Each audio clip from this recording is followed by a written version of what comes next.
I've realized over the last several years that when certain things from nature keep showing up in my life, it's nature telling me, pay attention. There's a lesson to be learned here. Step 2 in the journey to reconnection: connect with nature. But how does one connect with nature? So I've been in Taos for the last 3 weeks now, and I am surrounded by nature. The typography of this place is so fascinating to me.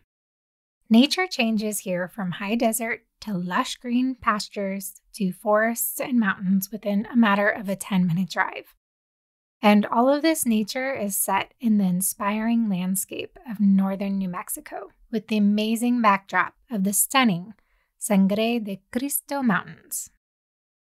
If you're not familiar with Taos, it's located at the base of this mountain range that's part of the Southern Rocky Mountains. As I drove into Taos and first set eyes on this mountain range, I could feel these mountains singing.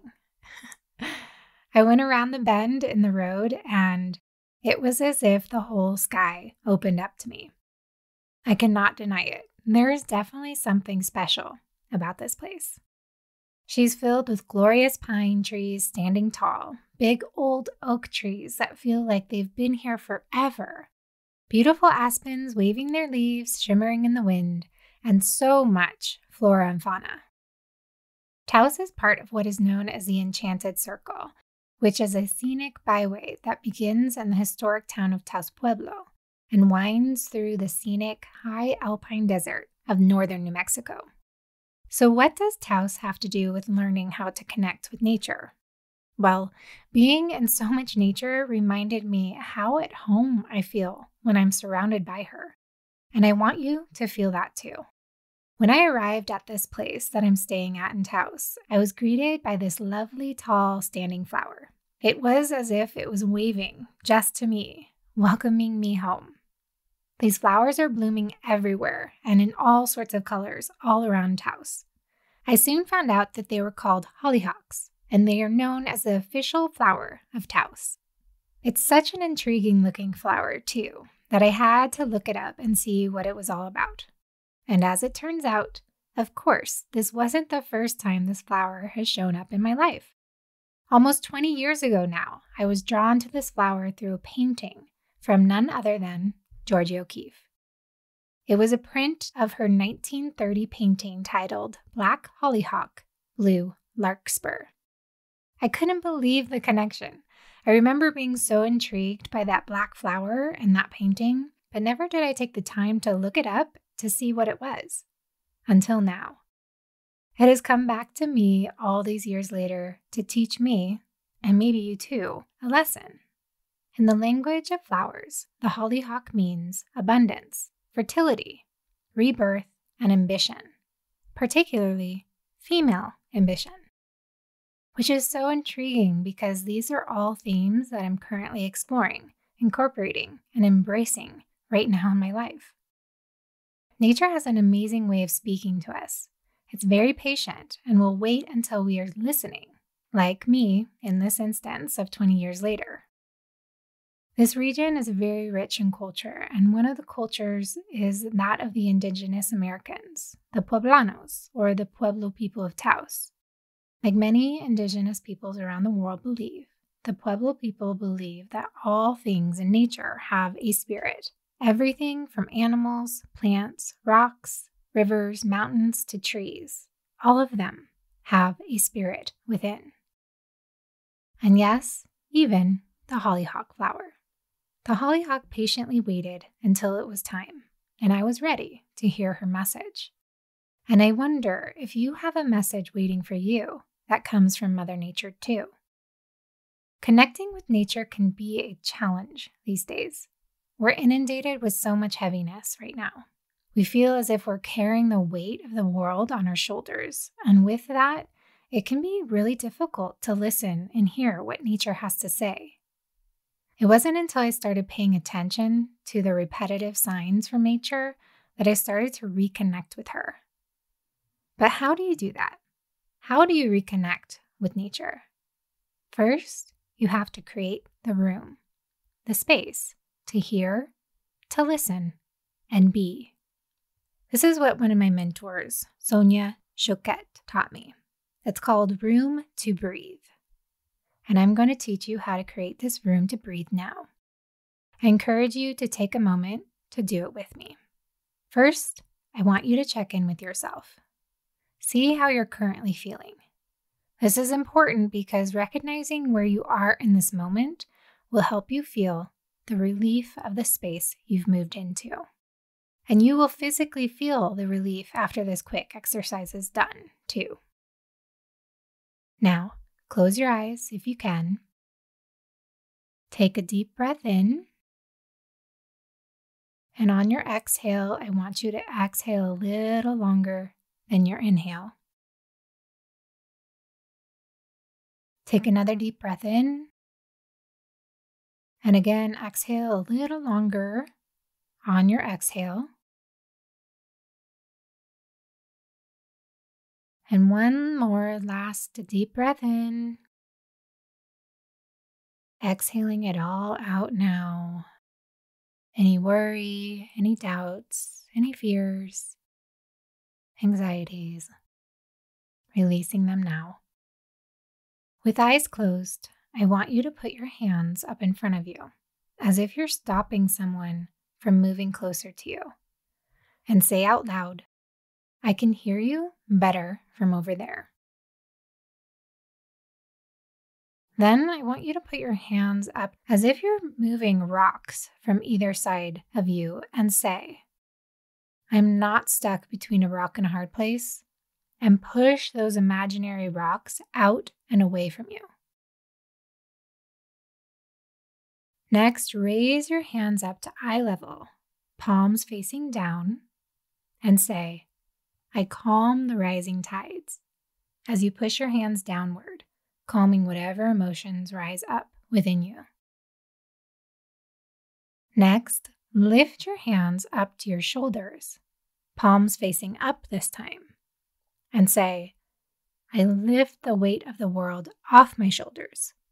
And as you say that, lift your hands up over your shoulders, over your head, as if you're taking the weight of the world off your shoulders. Lastly, make a sweeping motion to the back of you with both of your hands and say, "Get off my freaking back. This is my room, my space to breathe." Now take a deep breath and exhale. Still with your eyes closed, I want you to sit in this space and feel the relief. Continue breathing normally, feeling into this newfound space around you. This exercise creates a cube of space that is all your own, a space that no one can enter. It creates your very own peace of mind so you can start to notice what is around you. And it's from this place, this space, that you can start to connect with nature and listen to what she has to tell you. Now that you've created this sacred space around you, it's time to connect with something in nature that will help ground you and guide you. With eyes still closed, I want you to pick something in nature that you feel drawn to. Maybe it's a particular plant, a tree, or the grass. Whatever pops in your mind first is going to be what you need right now. Trust it. If you don't see this ally, you may hear it, say its name, like pine tree, or you may smell it, like roses, or you may just know it. However you receive the message, trust it and welcome it into your sacred space. It is here to help you connect, once again, with Mother Nature. I'll give you a moment to do this.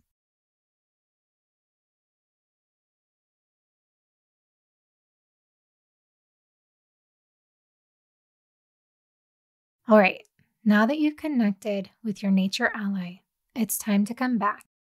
But know your sacred space is still there and that you are now connected with nature in a way you've never been before. So, feeling safe and secure in your space, Take a deep breath in, and on your exhale, open your eyes. Now that you've done that, I encourage you to pay more attention to how this piece of nature shows up in your life and when it shows up in your life. These are important factors to take note of because they will tell you what this piece of nature can help you with even more. And if you want to take it a step further, do some research on your new nature ally. See if they have a meaning and what that meaning could mean for you. Just as the hollyhock had a meaning that solidified the themes of what I'm currently living out and exploring in my own life, this nature ally is here to do the same for you and support you on your own journey. And remember to thank this nature ally for coming into your life. Believe it or not, connecting with nature is our most natural state. It's a part of us. We've just been taught for many generations that nature is separate from us, outside of us even. But it wasn't too long ago that our ancestors regularly communed with nature and believed everything has a spirit. The flora and fauna of northern New Mexico is teaching me something indeed. But it wasn't until I created this space, this room to breathe, that I could actually receive its messages and lessons. Next time you're out and about, I encourage you to look to the birds of the air, to the trees of the forest, to the flowers and the way they bloom, to the rocks and stones of the earth. For each has a message for you. The question is, are you ready to listen and hear it? I want to recite a poem I wrote about the hollyhock flower. I used to write poetry all the time in my 20s, and it has finally come back to me, and I have the hollyhock to thank for that. Here's my poem. Tall spikes, thick and grand, an abundance of flowers bloom. Big, bright faces smile at me as the wind swoons. Growing where they are planted and birthing new life year after year. Unbranched and erect it stands tall and proud, having no fear. It has superior ovaries as it reseeds, and strongly veined, heart-shaped leaves. Beckons you forth with open arms, for it is the fertile one who knows how to charm. The Hollyhock Enchanted. Before I go, I want to encourage you to get out in nature daily. Take the time to disconnect from life for just a moment every day. Unplug from the busyness of your life and plug into the nature that surrounds you. Step out your door, take off your shoes or sandals, place your feet on the grass or dirt, and reconnect with nature. Breathe her in. This will ground you and give you a deep sense of stability, security, serenity, and peace. Trust me, your whole being will thank you, and so will Mother Nature. If you like these episodes, please follow and subscribe to the Anxious Adventurer podcast wherever you listen to your podcasts. Special links and references are in the show notes if you want to check those out. And I just want to say thank you. Thank you for joining me today. I really appreciate you listening. Until next time, my dear nature adventurers. Ciao. Besos. Mwah.